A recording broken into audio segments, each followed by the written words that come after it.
contact a lawyer for help with resolving an issue or dispute. A common method of resolution is mediation.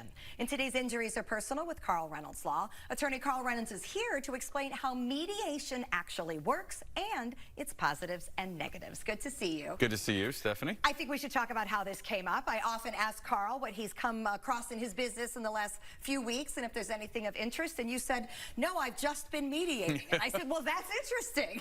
So when people come to you, I feel like just simply being a lawyer and you figure we're going to go to court and you're going to fight to get us compensation for what has happened to us. But the quote-unquote fight often never sees a courtroom. So explain the role of mediation and why it's becoming so prevalent. Sure.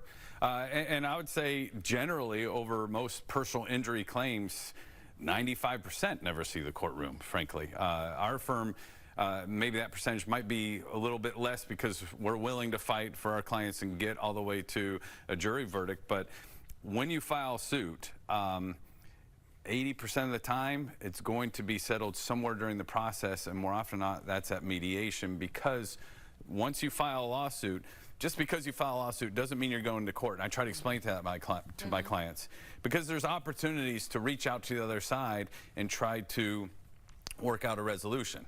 Usually leading up to the lawsuit, there's conversations back and forth, there's exchange of information, documentation, evidence to try to avoid the lawsuit to begin with, but sometimes you just can't see eye to eye, or they're just, you know, you get a stubborn insurance company, which is more often than not, and I have to file suit. But once we file the lawsuit, there's some conversations. But even if those break down, Florida law, and it's not really codified by statute, but the judges and the Florida Supreme Court says, hey, we believe in mediation, therefore no judge is going to allow a party to come into courtroom and use the time of the jury and the judiciary without first attempting mediation. So there's mandatory mediation essentially in Florida. Okay, so when we mediate, do you sit in a room at a table? Used to. Your adversary? Yeah, so now is it done remotely? Almost all done via Zoom now. Okay. So the way it works, and it's a great question because most people have no idea. It's not as stuffy as a courtroom. It's much more informal.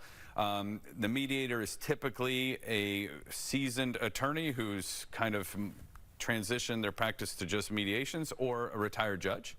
And that mediator has to be selected by both parties. They have to agree on the mediator. The mediator comes completely impartial. The mediator gets paid whether a case resolves or not. And both parties end up giving essentially opening statements. But they're not subject to the very strict rules of civil procedure and evidentiary rules. You can pretty much say what you want, and you can engage the other party, which is not typical.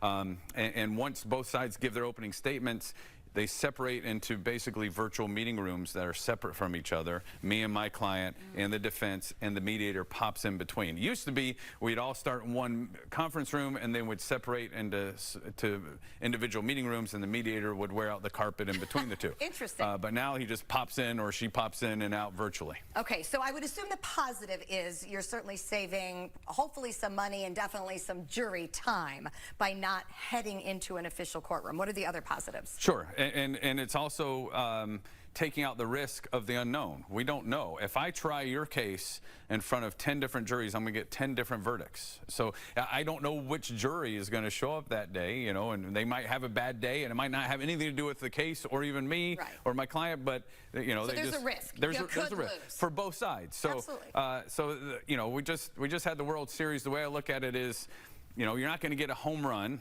for my clients at mediation, but you're also not going to strike out. Okay, you're going to get on base, guaranteed. The issue is, what are you willing to accept? Is it a single money, double money, triple money, and what's the other side willing to pay? So it takes some compromise too, though. Oh, for sure. A lot of mediators will tell you a successful mediation is where both parties leave a little dissatisfied with the result. They paid more than they wanted to, our client accepted less than they wanted to, and that's a true compromise and a true agreement or mediation. So what happens if you go to mediation and that insurance company is just being so ridiculous, you're like, you know what, we are not agreeing to this. So it's a failed mediation. Sure. What happens next? So you proceed to court, okay, and typically we'll have a court date already set by the time we have the mediation.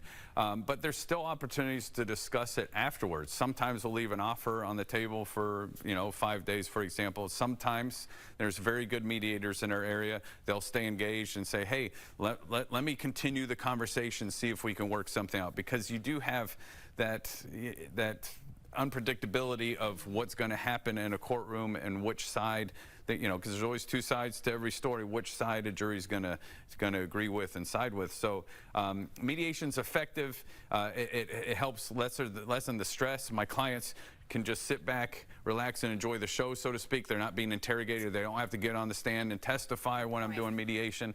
And they can also be successful resolution tools in any dispute you have. Even if you don't have lawyers involved, there's mediators out there that will try to resolve disputes before they even get to litigation. You can do pre-suit mediation, and they do that often in family law and other areas. So it's an effective tool.